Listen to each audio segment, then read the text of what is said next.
Hi everyone, welcome to Rise, the perfect guide to online edtech platform. Myself, I am Vikram Reddy, lecturer in botany in Rise platform. In today botany, with simple tip and tricks, the chapter of sexual reproduction in flowering plants. In the sexual reproduction in flowering plant, we have the microsporangia will be there, megasporangia will be there, male gametophile, female gametophile will be there. At the same time, embryo sac will be there. In the embryo sac, in the exam, the questions will be asked like which is haploid, which is diploid condition, what is the labeling part of embryo sac. So how to remember this embryo sac labeling part? So the simple tip is a person is a civil engineer and some followers. You have some idea about the diagram.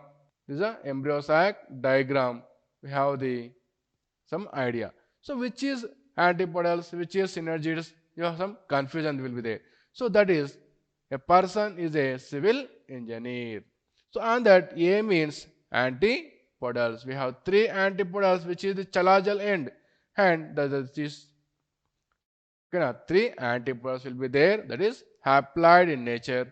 In the person is a polar nuclei. Polar nuclei which have the present one cell and which have the haploid condition. Next, in the civil, that is central cell, which have the two nuclei will be present, that is diploid condition. In the civil, the central cell, two nuclei will be present. It is a central cell. It is a diploid condition. In engineer, that is egg cell, which will be present the micropylar side, opposite the chalazal end. Only one egg cell, that is haploid in condition, that is haploid condition.